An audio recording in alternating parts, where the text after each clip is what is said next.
Well, the time's almost arrived. It seems like we're always waiting for the future to happen, never really taking advantage of the present. Well, just always letting the Hey everyone, sorry about Parker here. He spent a while in an existential crisis, but I'm here to tell you that as holiday sales are about to be upon us, this is statistically the time you're most likely to buy games or a console for yourself or a loved one. So let's take this opportunity to talk about what you should be keeping your eyes on. And with that out of the way, I think Parker's almost done. But nevertheless, here we are, so let's talk about it.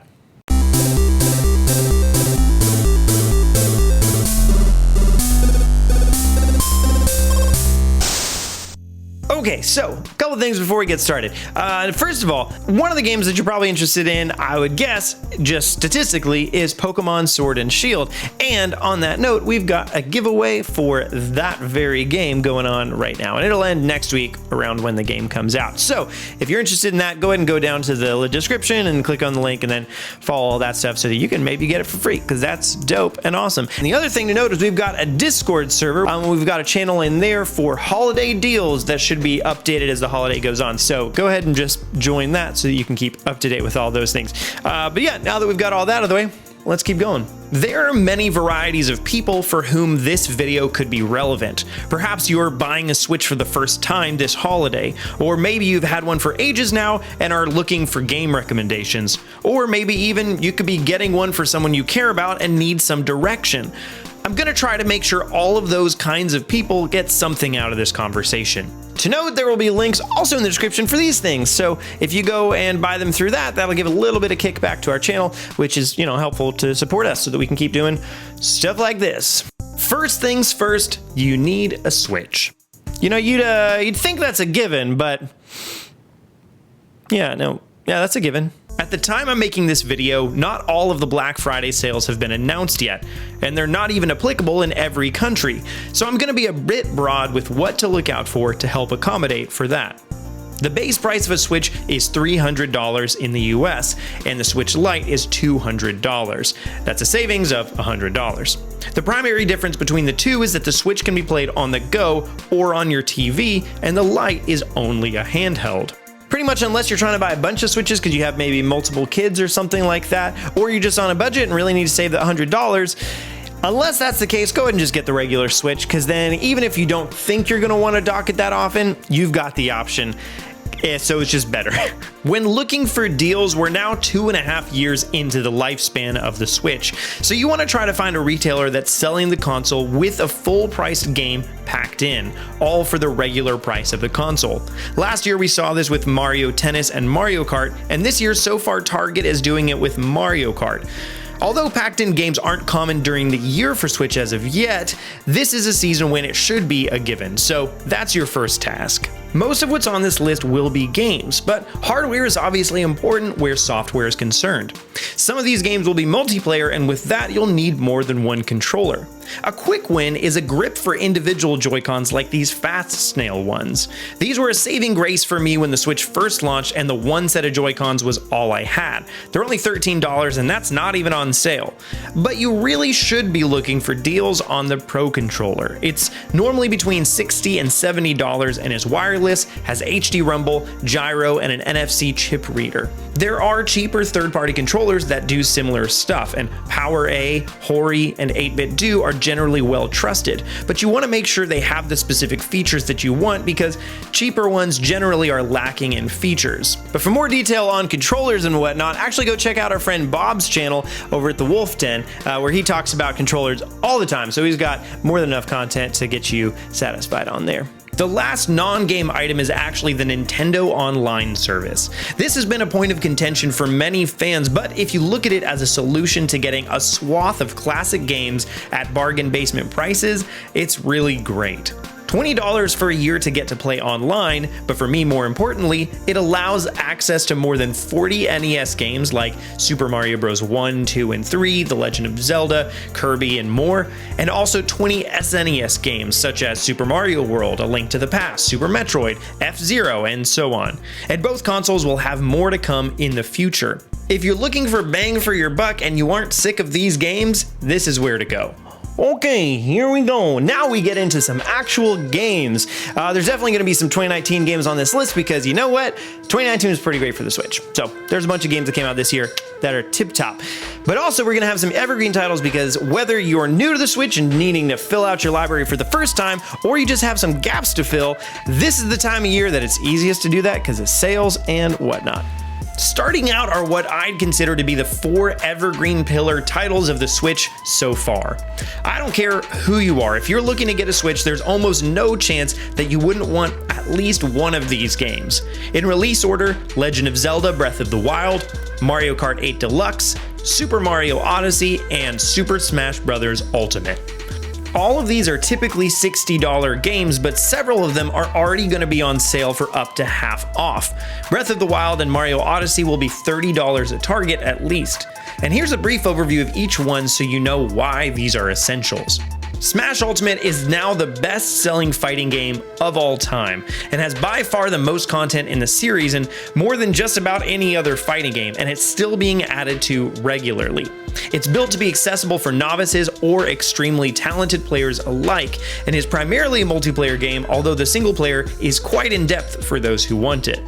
Super Mario Odyssey is the newest 3D Mario game in a sandbox style like Super Mario 64 and Super Mario Sunshine, but much more refined. The world is fun, creative, and incredibly varied with amazing and tight platforming. Mario Kart 8 Deluxe is actually a port of the Wii U Mario Kart 8, but with battle modes and some more content added. This is currently the best-selling game on the Switch, and that's likely to continue, but not too much to say besides it's the most jam-packed Mario Kart there has ever been. Finally, Breath of the Wild is my favorite game of all time, and that's all you need to know.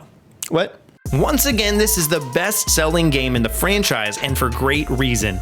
Some of the Zelda tropes have been done away with for this entry, but the size and scope of the world and how densely packed it is perfect for exploration and wonder.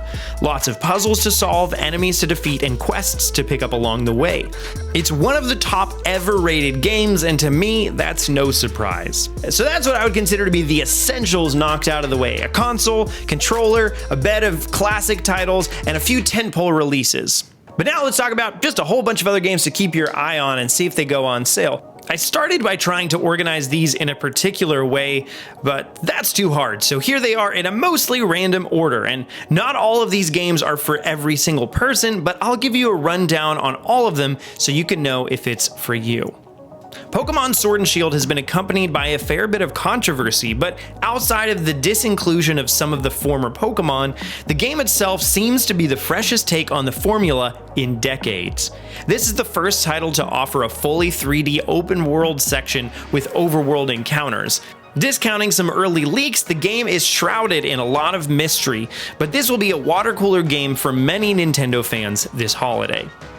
Luigi's Mansion 3 came out only a week ago at this current time and certainly stands to be a contender for the Switch's Game of the Year for 2019.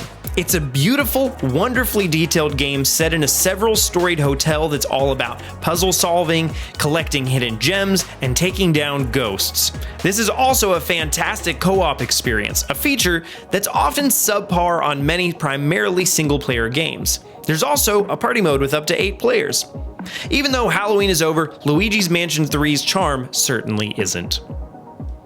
Continuing with the 2019 theme, Fire Emblem Three Houses is almost definitely my game of the year. As this is a strategy RPG, it's not everyone's cup of tea, but my counterpart AJ, who usually does not enjoy this style of game, really enjoyed his time with Three Houses. If you really like leveling up, any kind of strategy, deep stories, and anime-styled cutscenes, this is right up your alley. Not sure whether this one would be liable to go on sale or not, but I certainly hope so for your sake.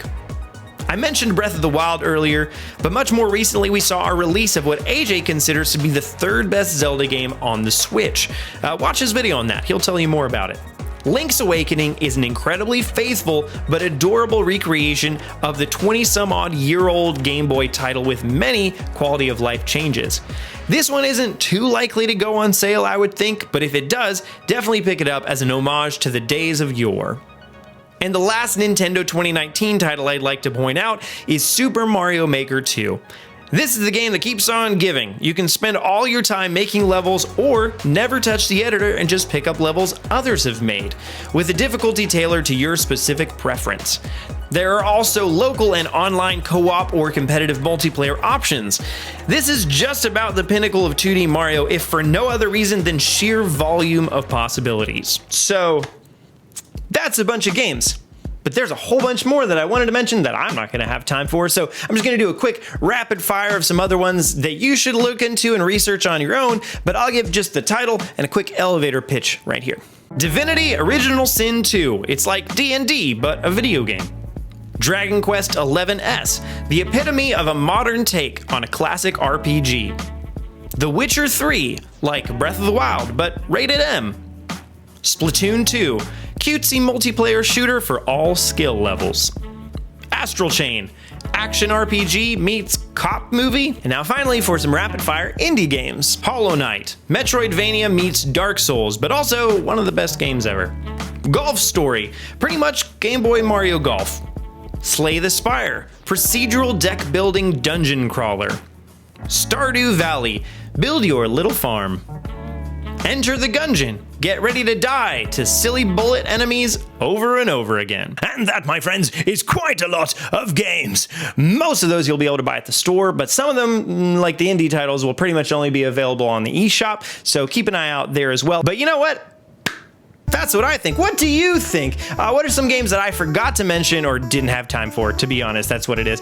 On this list that you would have added, or other ones that I did add that you're like, nah man, those games suck. We're never gonna talk about those.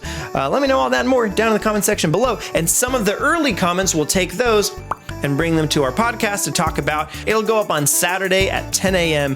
Eastern time on the channel directly to you, which link in the description, but also in the little bubble right under my face. You can click on that, subscribe to that, listen to our podcast. It's a grand old time. You'll love it, I promise. That's about it for me. Like the video, comment, subscribe, all that good stuff, and we'll see you around here every Tuesday and Thursday at 4 p.m. Eastern time. That's it for me. See you later.